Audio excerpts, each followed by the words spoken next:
Hello दोस्तों, स्वागत है आपका एक नए वीडियो में। मैं एडवोकेट हिमांशु स्वागत करता हूं अपने YouTube channel legal aid with Himanshu में। तो दोस्तों, आज मैं आपका एक डाउट क्लियर करने आया था। अभी दिल्ली हाई कोर्ट के सामने एक केस आता है, इशू आता है, जिसमें निचली कोर्ट ने जो है डाइवोर्स एक हस्बैंड और वाइफ को ग्रांट किया था।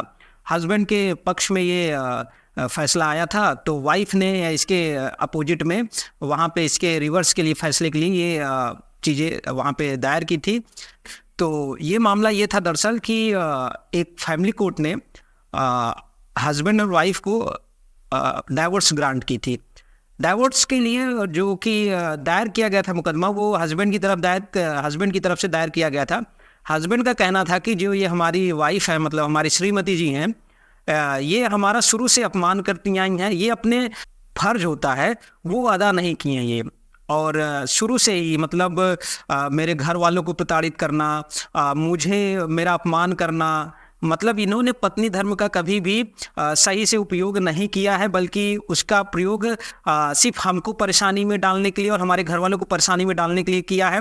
और जब मैं अभी इंजर्ड, मुझे स्लीप डिस्क की प्रॉब्लम है, तो ये मेरे सामने सफ़ेद साड़ी पहन के आना, सफ़ेद कपड़े पहन के आना, चूड़ियाँ तोड़ना, मतलब जैसा कि हमारे हिंदू धर्म में है कि आदमी जब विधवा हो जाता है तो इस तरीके का चीज़ें करता है, तो मतलब इस तरीके की चीज़ें मेरे जिंदा रहते हुए इन्होंने किया, इस क्रुएल्टी की हैं, और इस वजह से मुझे इनसे तलाक चाहिए। ये चीज़ें हस्बैंड साहब ने फैमिली कोर्ट में अपने सबूत के तौर पे दी।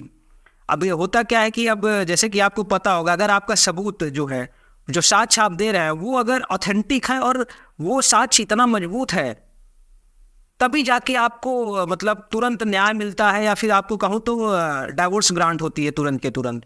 और हस्बैंड के द्वारा एक एलिगेशन वाइफ के ऊपर लगाया गया कि 2009 में मेरी शादी हुई और 2011 में मेरा बच्चा हुआ। जब मेरी शादी हुई तो ये करवा चौथ का व्रत नहीं रखी, और ऐसा ही इन्होंने क्यों किया? क्योंकि इन्होंने कहा कि मेरा फ़ोन रिचार्ज कर दीजिए, और मैंने फ़ोन रिचार्ज नहीं किया, इस कारण ये करवा चौथ का व्रत नहीं रखी।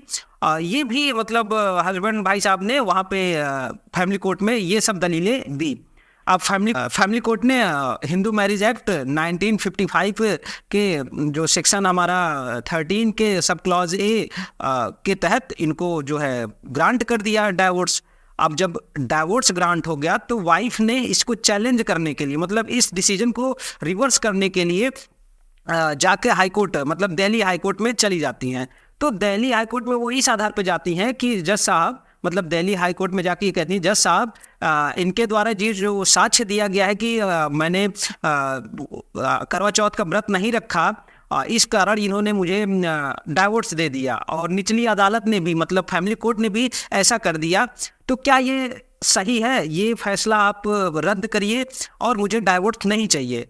तो दिल्ली हाई कोर्ट के जो जस्टिस सुन रहे थे इस केस को, उन्होंने इस आधार पे, मतलब कि आपने जो है करवा चौथ का व्रत नहीं रखा, इस आधार पे आपको डाइवोर्स नहीं दिया गया, और इस आधार पे डाइवोर्स दिया भी नहीं जा सकता। क्यों? क्योंकि करवा चौथ का व्रत रखना या ना रखना ये आपका पर्सनल मैटर है। आपका मन है तो आप रखिए, आपकी आस्था है तो आप करवा चौथ का व्रत रखिए या ना रखिए। इस आधार पर आपको कोर्ट या फिर कोई संस्था आपको डाइवोर्स नहीं दे सकती है, ठीक है।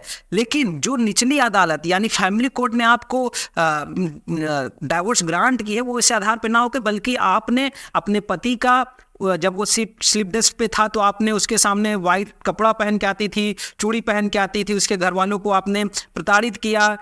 ये सब क्रुएल्टी के तहत आता है, और क्रुएल्टी के तहत ही आपको डाइवोर्स ग्रांट हुई है। ये चीज़ हमारे दिल्ली हाई कोर्ट ने कहा है। और मैं एक चीज़ बता दूं कि जो साक्ष्य होते हैं वो इतने तगड़े होने चाहिए। जैसे इस केस में जो हस्बैंड साहब, वो चाहे वो फैमिली कोर्ट है, वहाँ पे भी उन्होंने साक्ष्य दिया, तभी उनका केस इतनी जल्दी सॉल्व हो गया और उनके फेवर में आया। कोर्ट में ये मैटर गया तो वहाँ पे भी जो साक्ष्य थे वो वेल प्रूफ्ड थे, बातें हवा में नहीं हो रही थी। इस वजह से हाई कोर्ट ने भी हस्बैंड साहब के पक्ष में फैसला सुनाया। अब एक चीज़ आप लोगों को याद रखना चाहिए, जो खासकर अभी यंग लॉयर है, ये मामला तो अभी ख़त्म हो गया। आपको एक चीज़ याद रखना चाहिए, जैसा कि बहुत लोग कहते हैं या कि यार जो डाइवोर्स के केसेस हैं वो काफ़ी लंबे समय तक चलते हैं, 2-2, 3-3 साल तक चलते हैं। ऐसा नहीं होता। अगर आपने जो साक्ष्य पेश किया है, ठीक है, वो अगर बिना डाउट के हैं, तो जज मजबूर हो जाएगा आपके फेवर में फैसला सुनाने के लिए। अगर आपने जो साक्ष्य दिया है उसका कोई काट्य नहीं है, मतलब विदाउट डाउटफुल है, तो आपके फेवर में आएगा ही आएगा और जल्द फैसला आएगा। तो और एक चीज़ अपोजिशन को भी याद रखनी चाहिए। अगर जैसे किसी ने ऐसा सबूत कोई पेश किया तो मुझे उसके रिवर्स में कैसा सबूत पेश करना चाहिए, ये सब चीज़ें नए जो हमारे लॉयर हैं उनको आना चाहिए, तभी वो मतलब एक पकड़ बना सकते हैं अपना कोर्ट में।